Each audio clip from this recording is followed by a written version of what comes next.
And can you hear me now? Is the question. So, hopefully yes. Waiting for confirmation.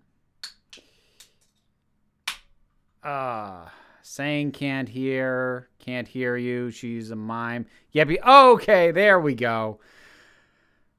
See, it helps when you actually plug the microphone in, I find. And so now, like a moron, I need to reiterate my opening bit. May the 4th be with you. I don't know how many of you just instinctively went and also with you, but I know you are out there. I know there are some of you. So, enjoy that. Is the Force with me? I have no idea. Maybe. It's been I don't know. It's been a very weird week. It hasn't been what it was supposed to be because it was supposed to be me focusing on basically only the book, and yet I ended up diving into Bad Batch, and it's become and I felt the need to make a video on Doctor Who related stuff that's out tomorrow, so I'm not talking about that today. So it has not turned out as I was hoping that it would. Revenge of the Fifth. Depending on where you are time zone wise, it is already. Did you hear about the protest at UVM? Well, no, I don't live anywhere near UVM, so I am unaware that there was one, and I have no idea what it's about. What's your first Star Wars memory? Okay, so,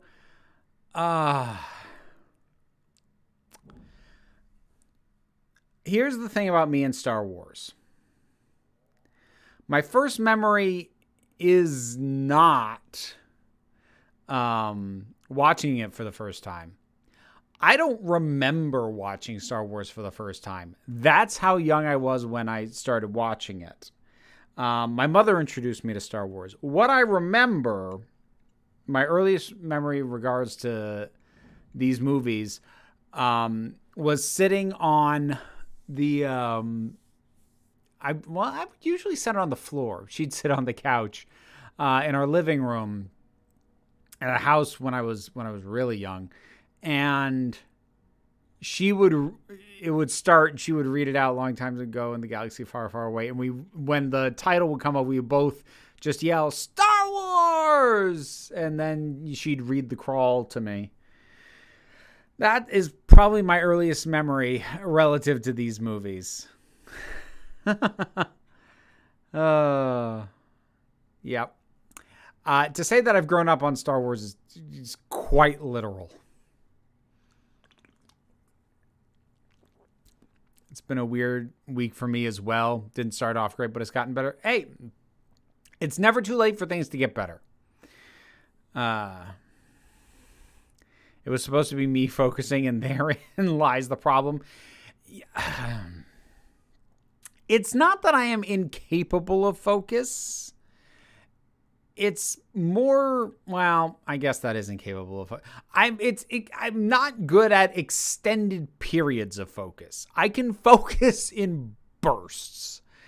Like back when I had a quote unquote real job, about the worst thing you could do is stick me in a meeting that ran more than an hour, because no matter how hard I tried or how good I faked it, mentally I was checked out after about 55 minutes. So if the meeting wasn't wrapping up around then, I was useless.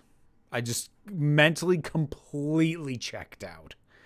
So that's it. You can get about an hour out of me on something that I don't have like a real serious passion for. And even if I do have that, maybe you get 2 hours out of me. Maybe. I might need a break. Like there's a reason I miss going to movie theaters. Part of the reason that I really like going to the movies is that it removes distractions for me. You know, I can't pause. I can't go to the kitchen and get a snack. I can't fiddle with my phone. the room is dark. There's literally nothing for me to do other than stare at this massive screen in the dark and watch the movie. And I appreciate that forced focus, to be completely honest about it. Your mom sounds awesome. She is. I was going to notify you regarding accusations against a certain Doctor Who cosplayer. I noticed you were following on Twitter, but his account is gone now. What? Okay. God's sake. What is it with the Doctor Who community now? Because this is not the subject of tomorrow's video, but like, this is why I'm not really on Twitter. Like, I am technically, but like, it's why I don't really engage with Twitter as a platform. Because I feel like this crap always seems to happen there, or blow up there, or spiral out of control there.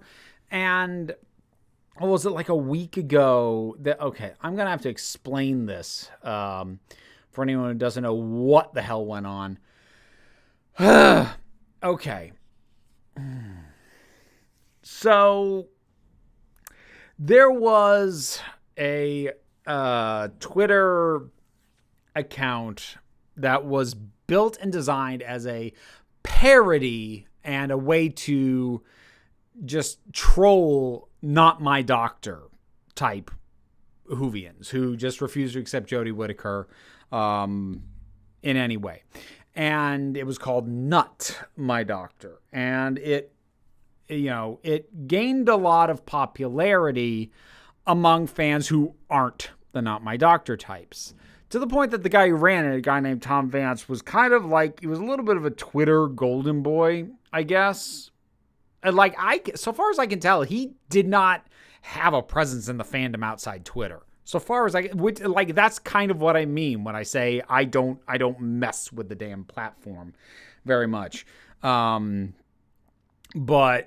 he turned out to be not great. There's probably more stuff that happened that like I'm not even privy to. The main thing that I was aware of was that he was in communication with a woman who was a lesbian, and he basically kept saying something to the effect of, I want to bone you straight, and things like that. And I guess when that came out, he like sicked his fans onto her, and then it became a whole friggin' horrible toxic thing. And so while no, I'm not now aware of a cosplayer on Twitter that I've followed on Twitter who is a mess, you might want to let me know anyways, like shoot me a DM or something on Twitter, because it's possible I might be following them on other platforms. And that's the other thing that I really hate about being on something like Twitter and not really engaging with it. Because the only reason I knew about frickin' Tom Vance was because somebody notified me, hey, you're currently following this guy and here's what's going on with him. There's a lot of guilt by association on a platform like Twitter. You get judged for who you follow. And like, that's not totally unfair.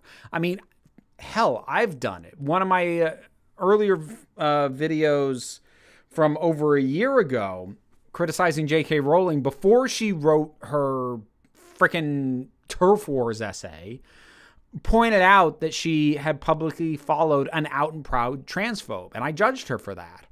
But the thing is, a very easy thing to have happen on a platform like Twitter is you start following someone, and at the time you follow them, everything seems fine. But then they turn into horrible, horrible human beings, or it turns out they are horrible, horrible human beings later. And if you're not plugged into the platform and don't realize that happened, like me, suddenly you can find yourself, and thankfully this didn't happen. Like I got a heads up that, hey, you probably might want to think about unfollowing this person because of XYZ. But it could have been very possible that people would have just started hammering out on me, telling me that I was awful because I followed this person, and I wouldn't even know what the hell was going on. Stuff happens on Twitter so fast. it honestly scares the crap out of me.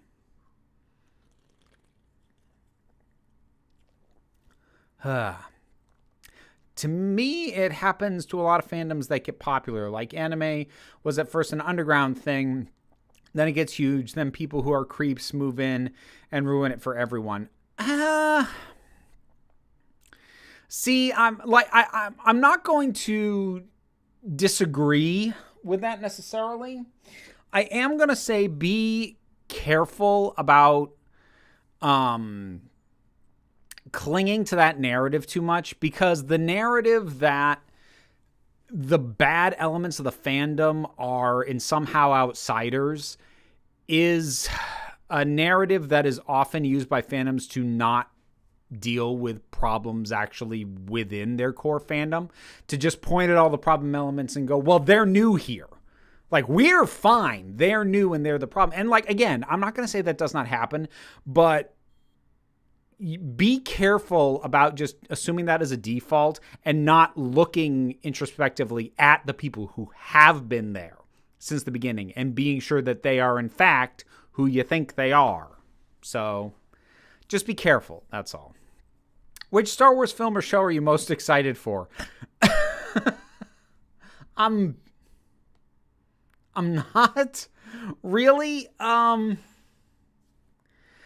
I don't remember the last time I was legitimately excited for Star Wars. It was probably for The Last Jedi. Honestly, I was legitimately excited to see that movie.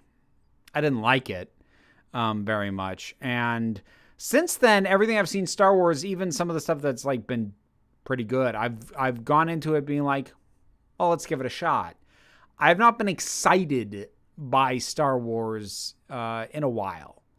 So I can't even remember off the top of my head all the stuff that they are currently planning.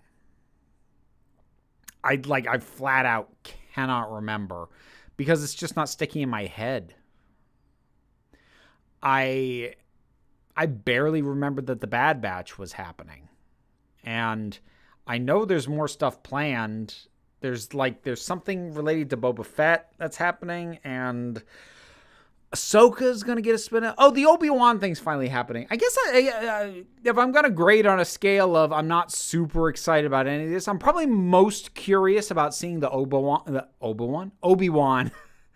series. That's probably what I have the most interest in at this point. But like, I am not at the height of my fandom. What you drinking? I am drinking water. Dark and Dry 802 water bottled by Woodchuck. Are you not even excited about The Mandalorian? I was never excited by The Mandalorian. Even when I watched the first season, I'm like, this is fine. The Mandalorian, I was curious about the first season. I was not blown away by it the way a lot of people were blown away by it. And like, I'm not going to say it's bad. It's not. And I'm really glad that people have liked it and taken to it as much as they have, especially since a lot of the people who ended up really liking that felt underserved by the recent films. So I mean, I'm glad that those fans are getting something that they can enjoy, but honestly, I felt very, very pandered to, and in a way I didn't really care for with the Mandalorian, and in a way that, like, there's a bunch of stuff that bugs me about the Mandalorian that really does not seem to bother anybody else on the planet, but it still bothers me and like just gets in my head. I'm like, that. And it's stupid crap. Like, here's a perfect example of what I'm talking about, because this is a tiny detail that does not matter at all, and it ticked me off and annoyed me. So I'm pretty sure the very first episode of The Mandalorian, when he goes to meet with Werner Herzog, whatever the heck his character was named. The little ball comes out. The same kind of droid door thing pops out that was on Jabba's palace in Return of the Jedi. That in and of itself, that's fine. It's like some kind of, it's a droid doorbell, thing kind of basically. And that's totally fine with me. What annoyed the heck out of me is that its dialogue is exactly the exact same dialogue that it says in Return of the Jedi. Now, it's untranslated. Maybe they thought that's why they could get away with it. But the fact that door droid says the exact same thing in the exact same tone with the exact same cadence really annoyed me. Because as far as I'm concerned, other than the battle droids, those are really the only ones I'll give a pass to. To me, what's so amazing about the droids in Star Wars is that they have personalities, that they are unique. And that little door thing at Jabba's palace felt like it had a personality. It laughs at C-3PO and R2-D2. But to find out that its cadence and lines and personality are just some default program thing that they all say, that really annoyed me. It made it less cool. It made it less special. And again, this is tiny and stupid and petty as hell. But the whole show is loaded with stuff like that. Stuff that I'm pretty sure was supposed to make me smile that instead just made me groan. And I think that, at its core, that's what, to me, bad pandering feels like. They're trying to go, ooh, remember this? And I'm going, yeah, I do. Recreating it doesn't endear me to you. So, yeah. I still haven't seen the second season of The Mandalorian. I should find out when they're doing a third season, because maybe I'll marathon the second season before the third one comes out. No promises on that. Oh, Pirates. Happy birthday. I did see that. It scrolled past me. Care to rattle off some more nitpicks about The Mandalorian? I'll have one more for you. But first, Erica Koshar, you get a heart for the super chat. Thank you so very, very much. Just giving you an overdue tip from the deep dives I've taken into your video archive since discovering your channel this year. May the 4th be with you. Thank you, Erica. Thank you very much. Now, I'm curious as to how deep have you gone? Because at a certain point, there are distinct eras. You go back more than a couple of years and the video quality, just the general visual quality, drops immensely because it was on my old camera. And then you see different setups. There was the time when I was trying to use the green screen. I'm like, oh God, how far back is she going? I presume she, based off the name. Hope that was all right. Yeah,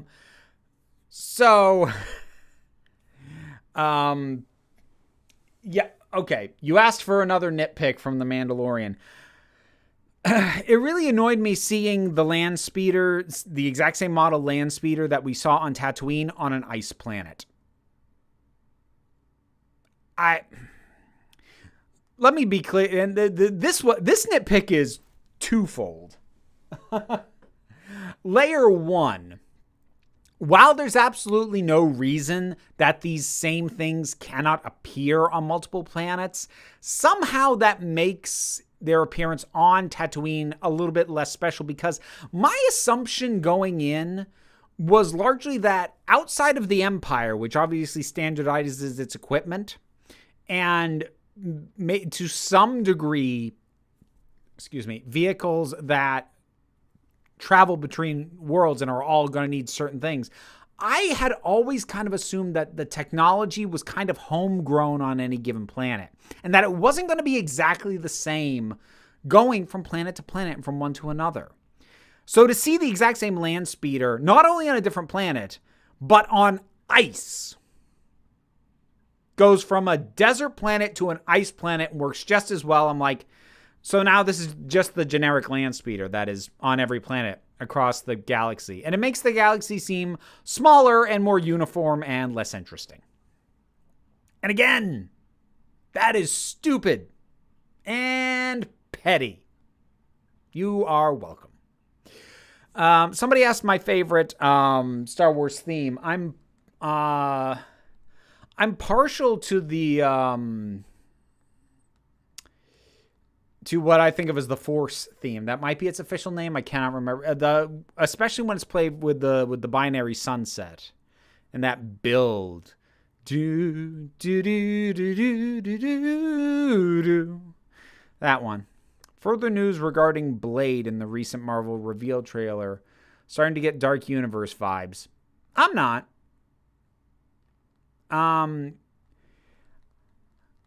I did Marvel drop something else? I saw that thing that they dropped, I think yesterday, which choked me up because the use of Stan Lee's voice for some reason really choked me up with that.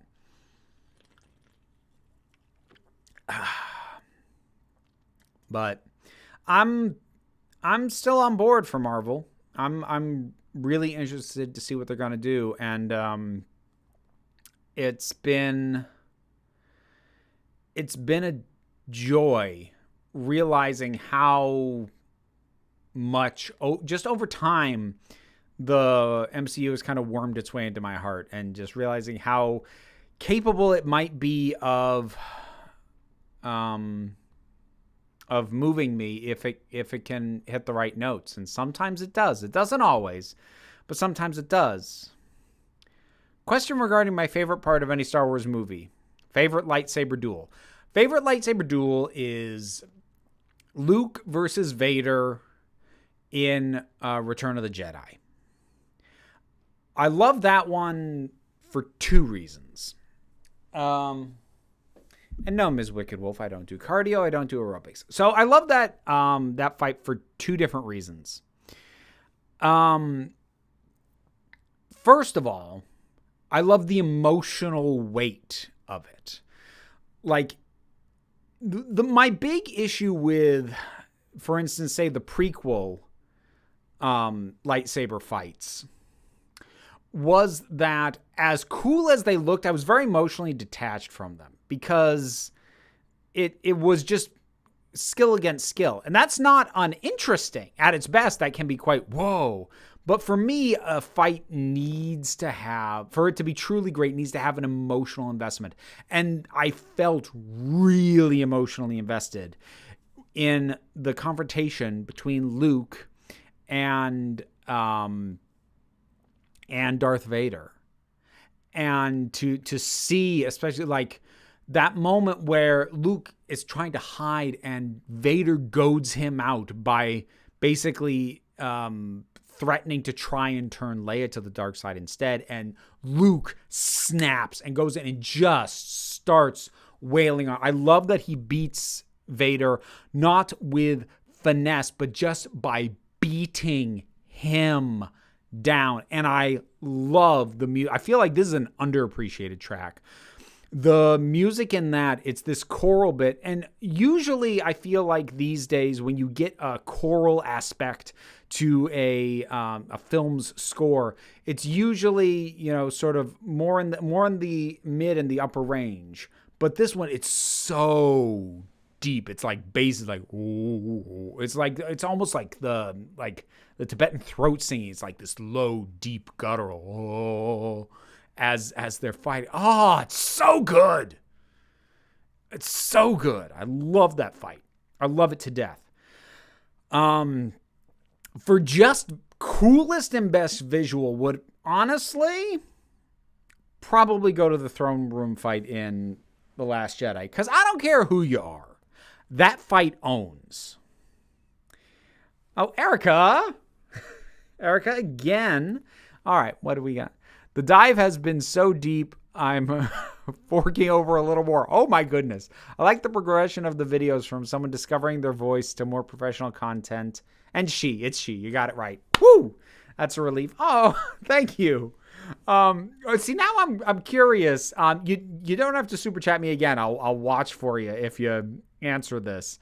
But I am now kind of curious as to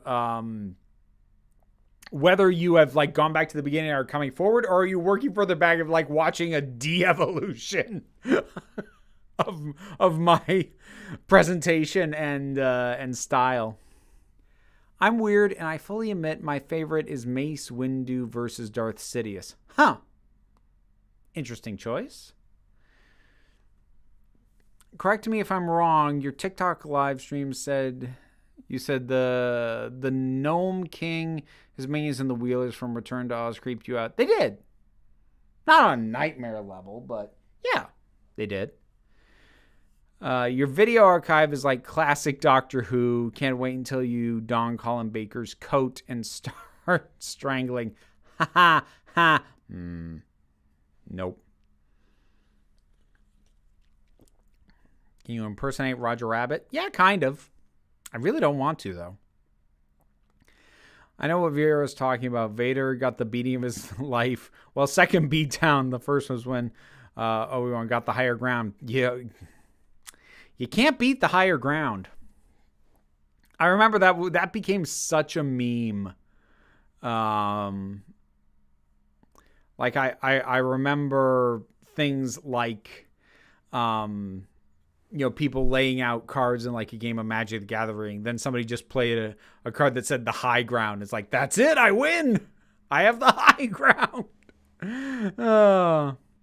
If The Mandalorian isn't your thing, what would you like to see more of from Star Wars? I'll tell you what I'm curious on.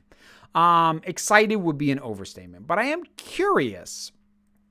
Is the one that's going to follow... Oh, God, I cannot think of the actor nor the character's name, but the guy who was like the spy type in Rogue One that's going to follow him, because it would be interesting to me to see more of that side of, of the conflict. Because, we've seen the noble Jedi. We have seen the space battles and pilots. We have seen troopers versus droids.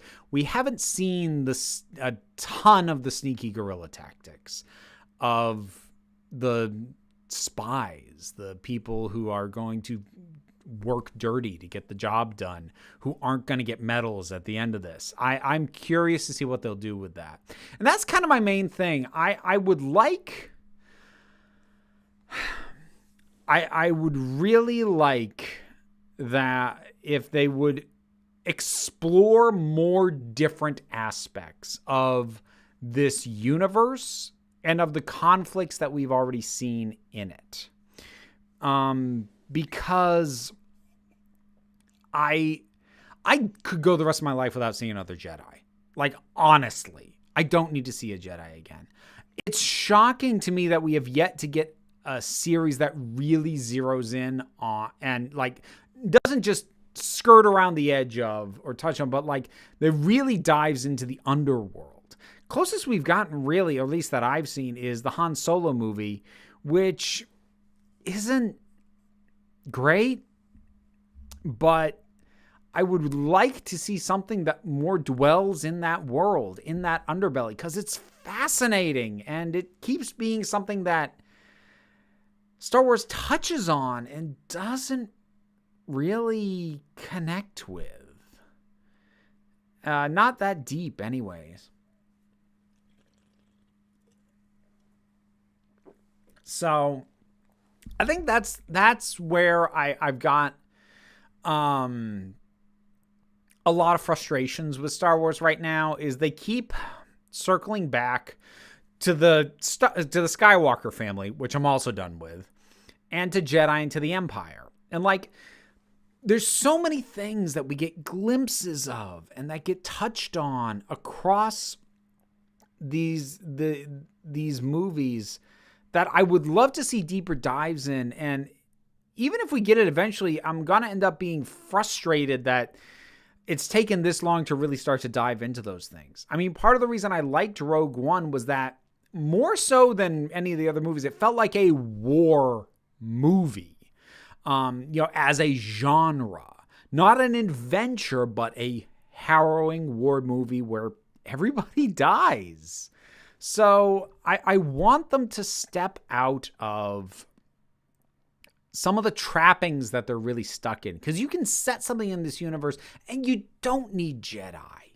You don't need stormtroopers. You don't need all these specific things. You can still do so many things that will still make it feel like Star Wars, but have it bring in new stuff or just explore other corners of it better. Note in Empire that Vader says, Obi-Wan has taught you well, right after Luke takes the high ground. Oh, I love that. What do you think of the upcoming Leslie Headland High Republic series before the prequels, The Acolyte? Oh, that is probably the thing I have the least interest in. Anytime that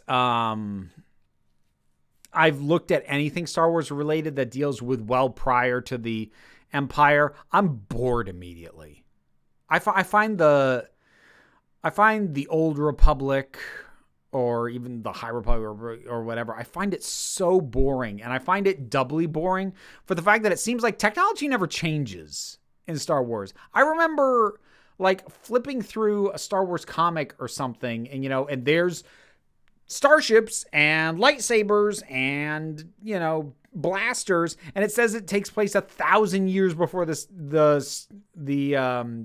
proper trilogy, and I'm like, I'm sorry, what? So there's a staticness that I feel whenever they go back further in time, and I just don't care. I don't care. Stop going back. Go to the side. Give me side quills. It's kind of where I'm at with these things at this point. I think I came in. This is Erica following up. I think I came in at the middle. I watched by topics that interested me at first, then was like, who is this cool cat? And started to watch the archive. Cool cat. I am indeed a hoopy frood. Disney's got to make a sequel to Enchanted. What are your thoughts? I don't love the title, and I don't love the starting pitch, because the title is Disenchanted. And the log line that they put out really seems to indicate that Giselle has become jaded by the real world.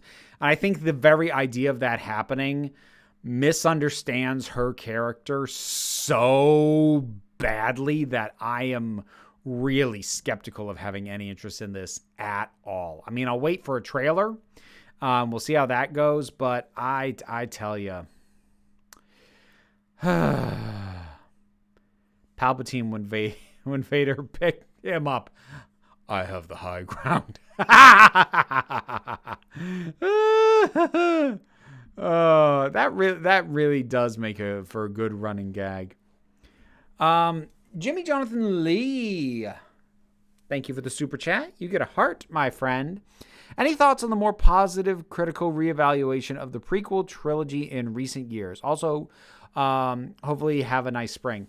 I mean, I always figured that would happen eventually, if only because there was a whole generation younger than me who grew up on the prequel trilogy, and eventually were going to become old enough and well-versed enough in film and criticism to be able to articulate what it was that they liked about it. Because I think there was an assumption from fans, well, my age and older, was that like all the younger siblings or younger cousins or whatever that we knew who liked the prequels would grow up later on and go, wow, can't believe I ever thought those were good. Boy, was I dumb. And you know what? They didn't, because that's not how nostalgia works. But don't take my saying nostalgia as to think that they are blinded by nostalgia. Sometimes nostalgia can make you realize the value of something more so than someone who doesn't have that. And it will invigorate you to dive in deeper as to why you like it and to find the good and pull that out. So I'm not surprised it's getting a critical reevaluation.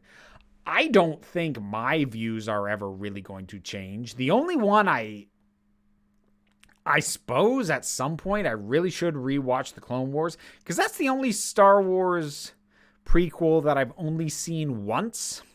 I almost said that's the only Star Wars movie I've only seen once. That's not true anymore. That was true once upon a time.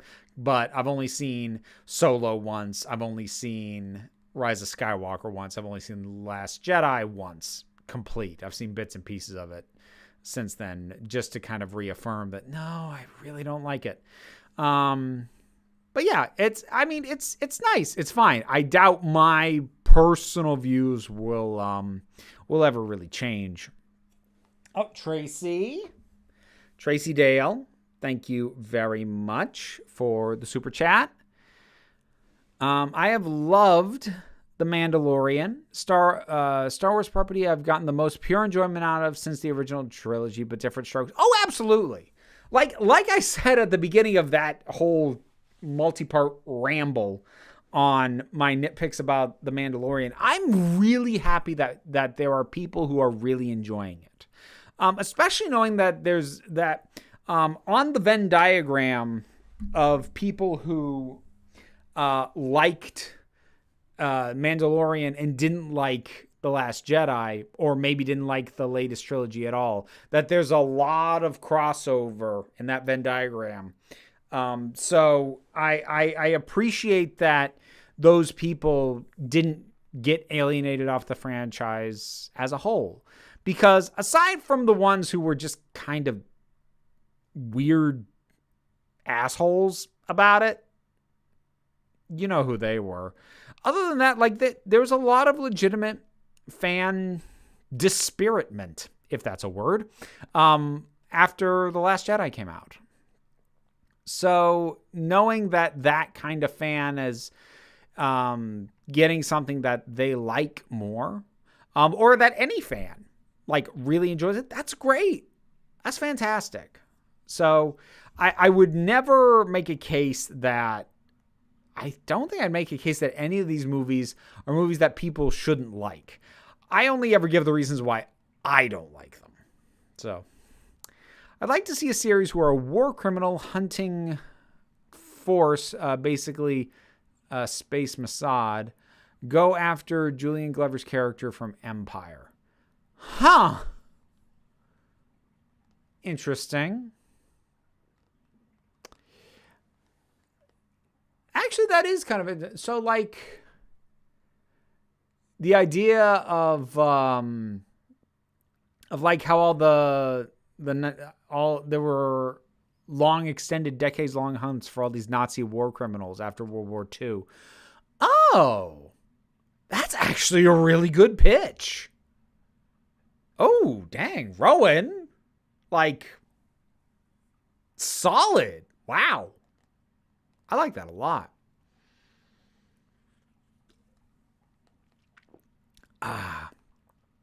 You should watch the Clone Wars series.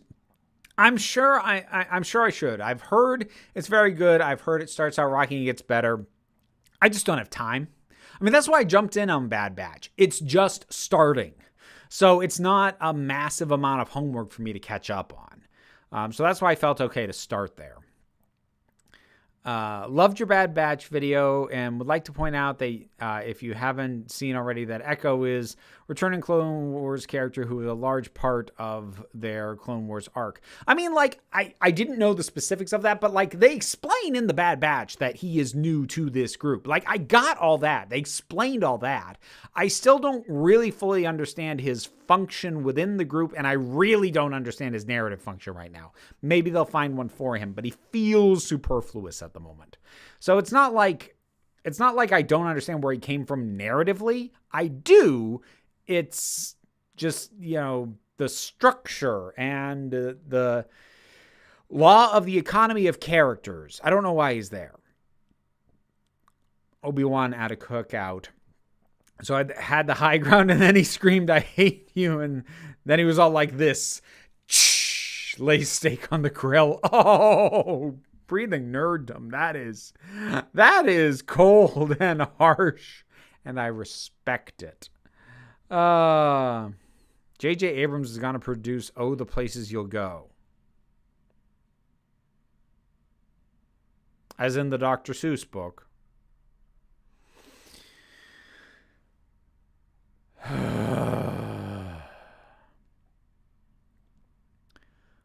Don't turn Dr. Seuss into movies. Stop. None of them are any good. The closest to a good movie is the animated How the Grinch Stole Christmas, but that is a short. That is not long enough to qualify as a movie. Nothing that Dr. Seuss ever wrote was ever designed to work for an hour and a half. And trying to stretch those stories and what made those stories fun and wonderful into an hour and a half is going to break them. And it has every time. And before somebody quotes Seussical at me, keep in mind that that is a stage musical, different standard for suspension of disbelief, first of all. And second of all, is pulling from dozens of different books to cobble its story together.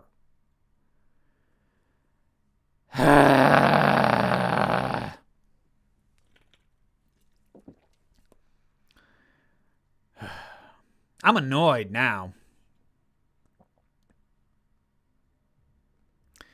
Emperor tries to blow up Endor Moon. He walks reverse Uno card. Oh, the reverse call. Warner Brothers is going to make Cat in the Hat movie. Yeah, of course they are. Of course they freaking are. Rant about something of your choice. Go. I just did. The Grinch had Carrie and Horton were okay. No, they're not okay. They're bad. How bad they look.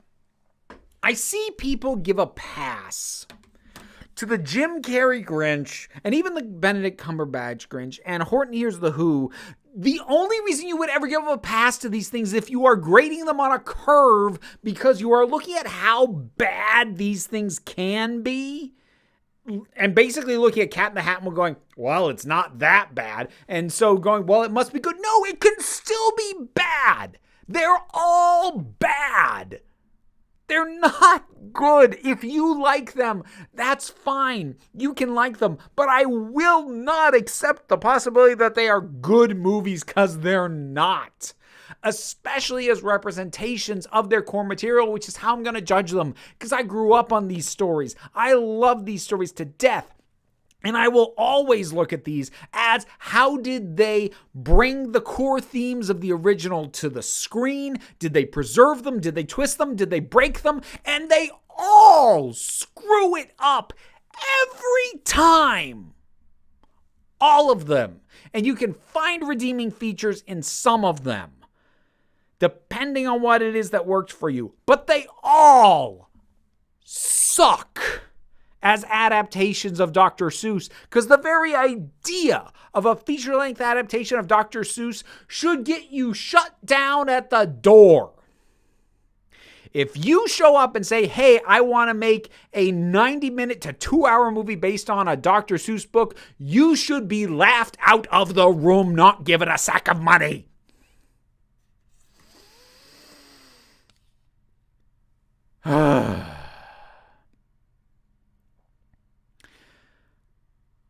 Okay.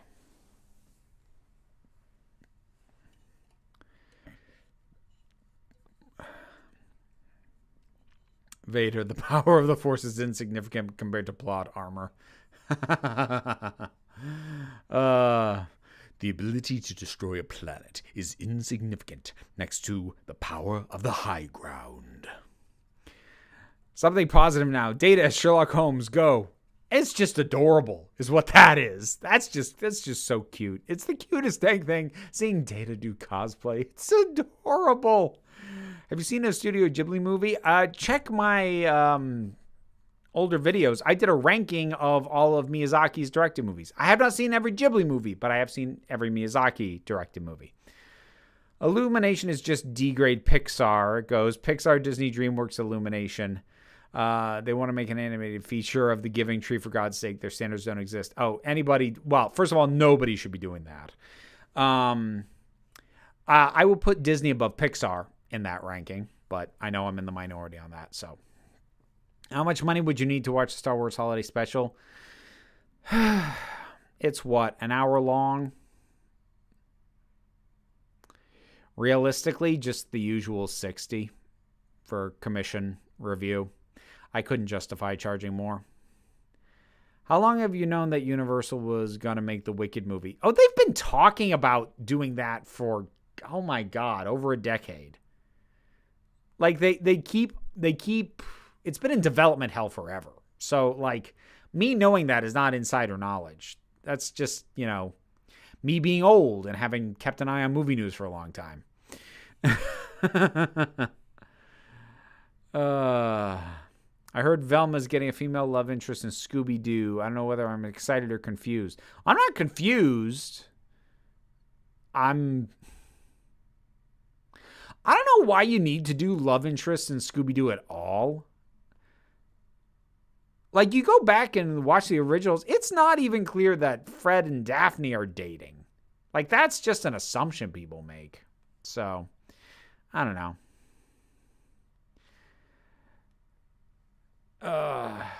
Will James Earl Jones become Vader with Disney money? I mean, they've got the funds.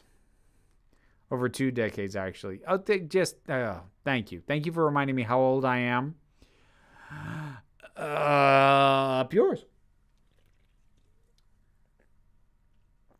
One of my friends started following you on Instagram. I don't update Instagram that much, so I hope they don't feel too disappointed. Random comic fact. Currently in Marvel Comics, Eddie Brock is Venom again. All right. They go back and forth on that.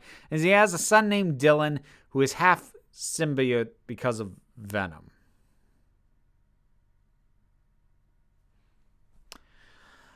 I'm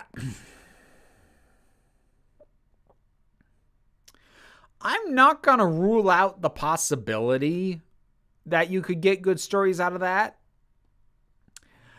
But I would be lying if I didn't say that my gut reaction to that is, that sounds really dumb.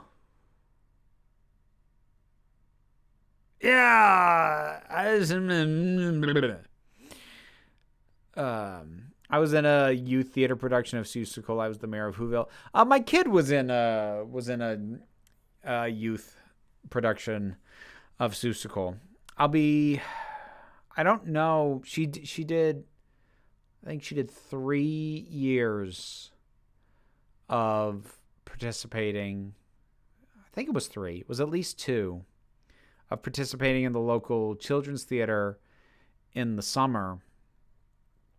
And with how long it's been, I wonder if she's going to... Yes, Carolyn, Discord, thank you. I will get to that in just a minute. I wonder if she still has an interest in theater. I honestly don't know.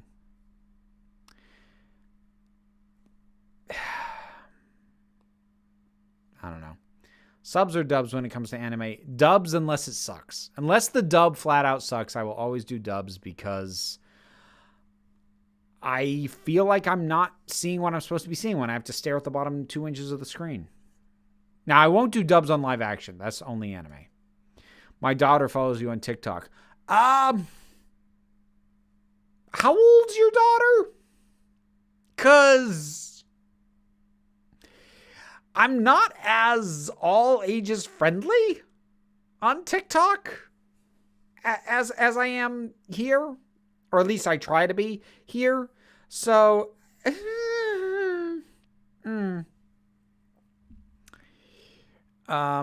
Connor.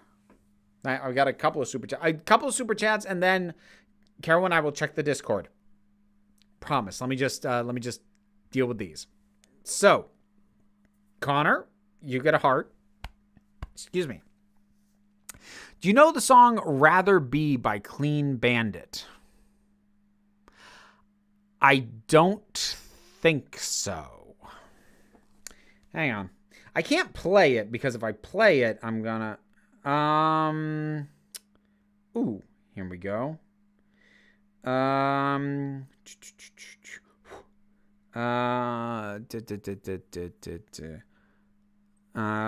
Rather be sung by Clear Planet. Let me pull up lyrics. Oh, no. I do know that song. Yeah, that song's fun. I enjoy that. Jimmy Jonathan Lee. You get a heart. In hindsight, I'm surprised there's so much negativity towards the concept of midichlorians. Does it remove the mysticism of the Force? I kind of like it. Well, yeah, it does. Part of what was really cool about the Force was the universality of it, that it was so vague that it could be anything. And then to bring it down to biology, I don't know. And even if it's not, even if it doesn't like remove the mysticism for you, it's just like, why? Why would you take something that is nebulous to the point of just giving you a hell of a lot of freedom to do whatever you want with it and go, oh, it's these microscopic organisms in your blood? Like, why? Why? Why would you do that? Okay, I gotta check the Discord. So let me pull that up. A reminder, the Council of Geeks Discord is a Patreon exclusive perk.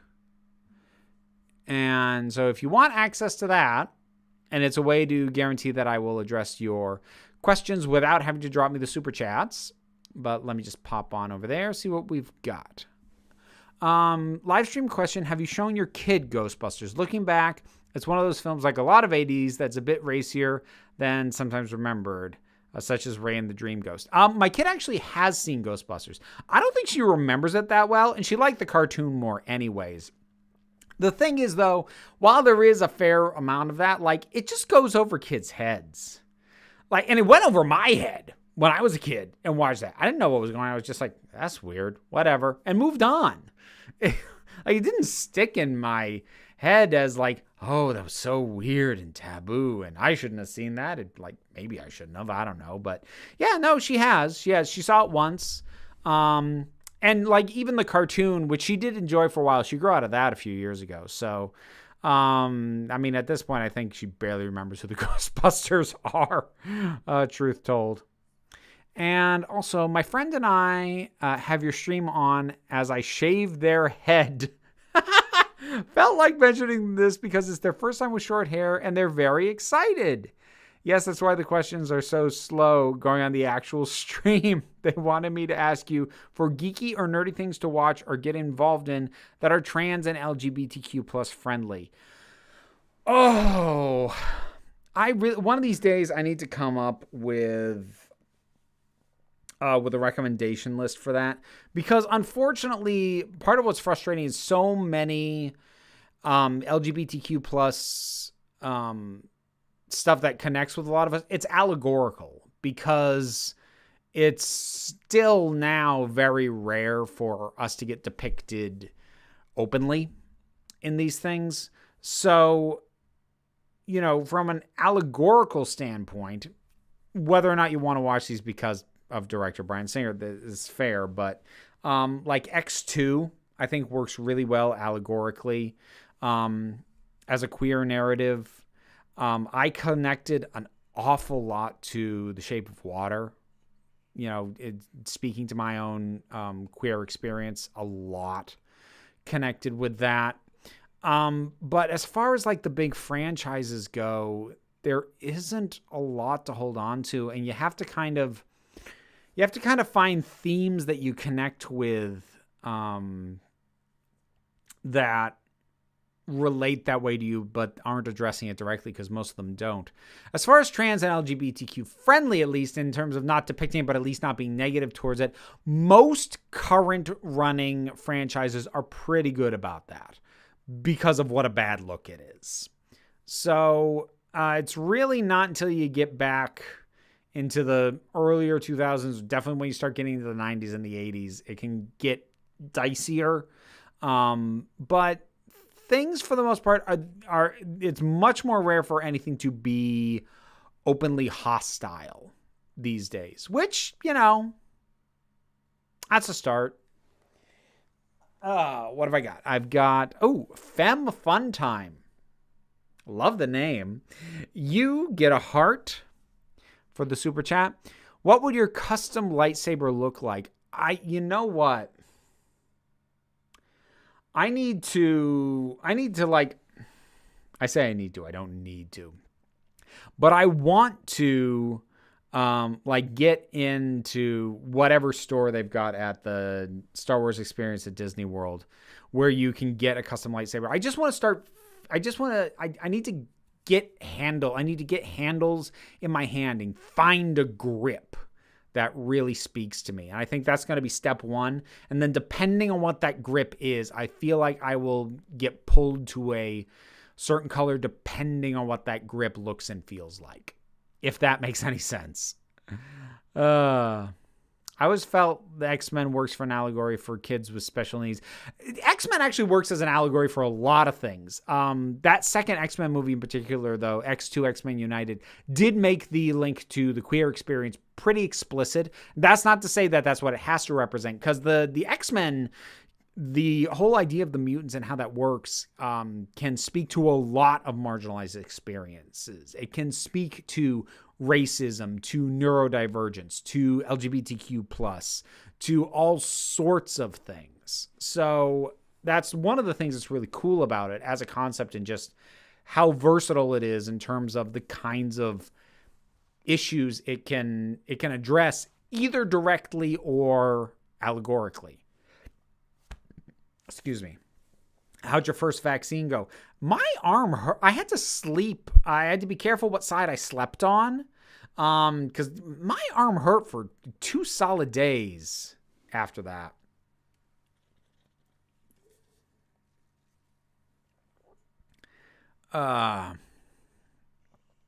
What is the most popular classic film that is now seen as openly hostile towards LGBT people?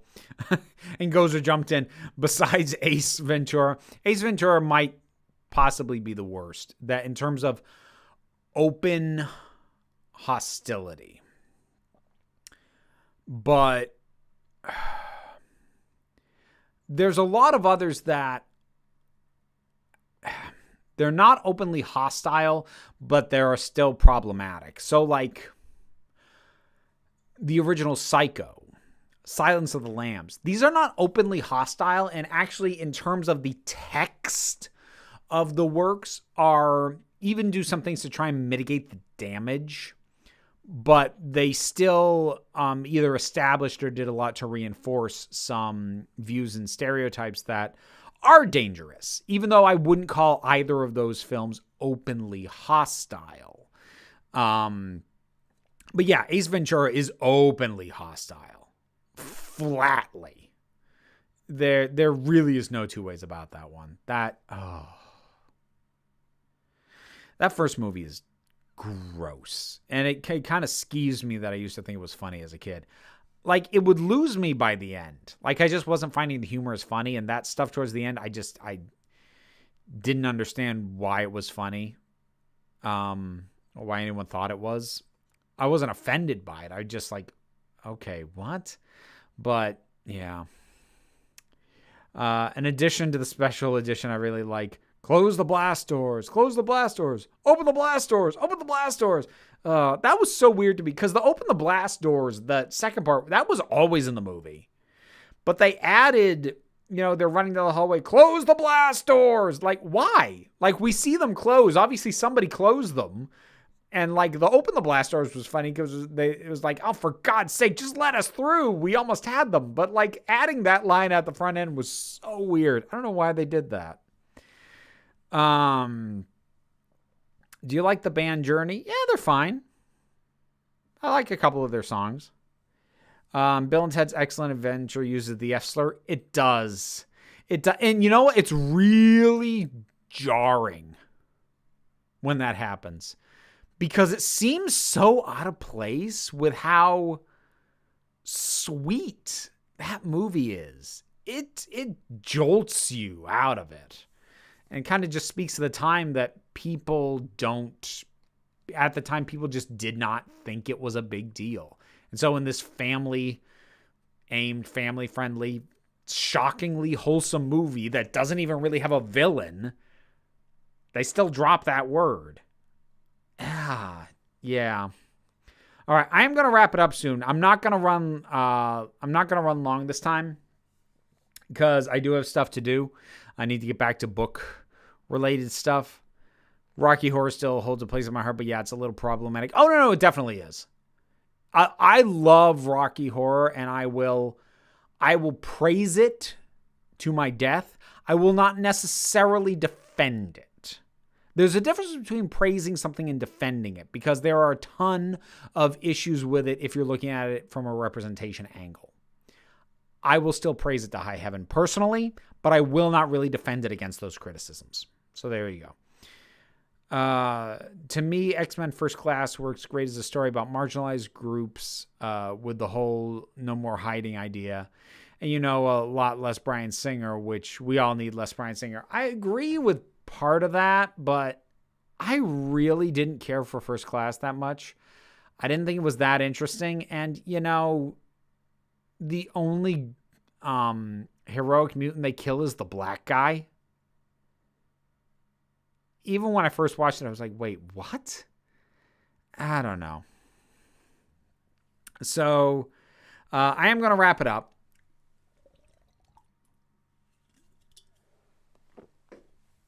So I hope everybody had fun.